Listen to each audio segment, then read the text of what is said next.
Brennan. So. Radio. We got points now. Sweet tooth. Oh, Canned shit. food. Oh, Damn, big points. And now it's Brennan. That was Ruined even it. richer. Perfect. Give me a life-threatening disaster. Brennan, card. Daniel.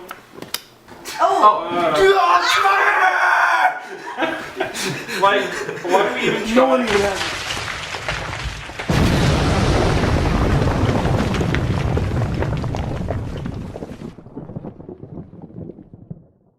Survivor is a quick, action-flipping card game aimed at educating the players in the proper responses to different hazards that may arise from an earthquake.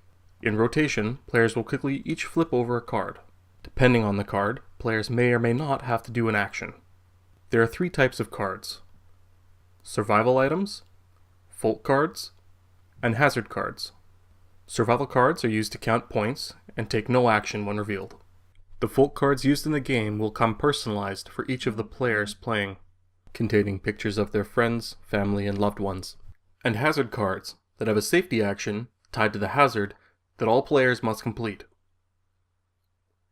The player that completes the action and says Survivor first wins the round and takes the pile of cards.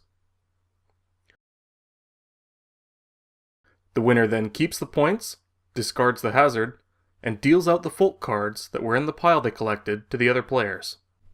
The game cards come in a pre-selected order of play, with 3 earthquake cards placed strategically within.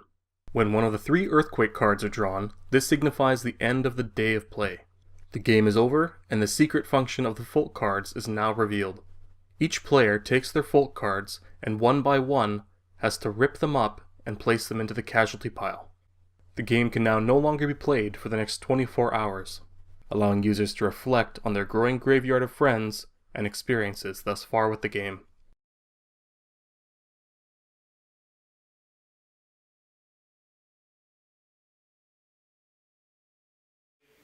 My reaction.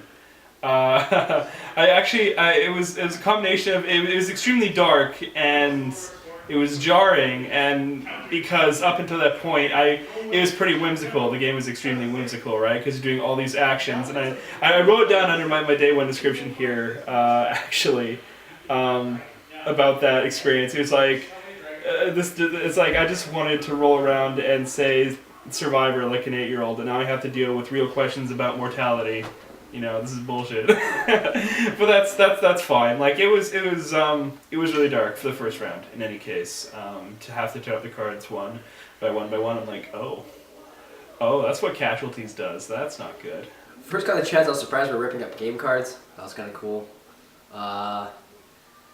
Then it got to the point where I actually felt like I was winning more when I wasn't ripping as much friends up. Also, it was hilarious. The second day too, I found it hilarious. It's kind of unexpected. I wasn't quite ready for that, but you know, it's part of the game, so I did it.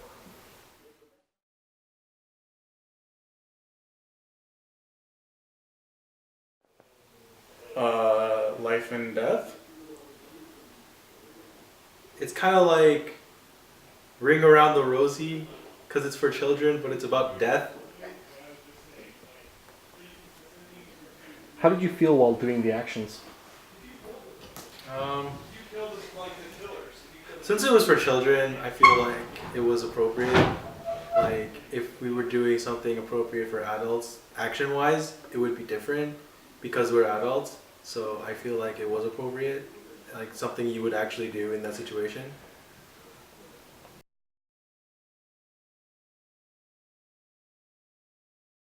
I definitely thought about the pile because it was left at my place, and every time I thought of it, I was thinking about tearing up a piece of paper and adding to it, or trying to tidy up and get rid of it.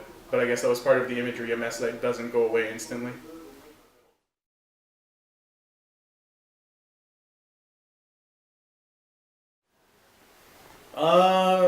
Not really. Hasn't really done anything to change my perspective at all, but it was an interesting insight into, like, you know, kind of what happens during an earthquake, and it was kind of neat. The tearing up your friends is, you know, oh, something bad happened during the earthquake, and that's just something you can't control.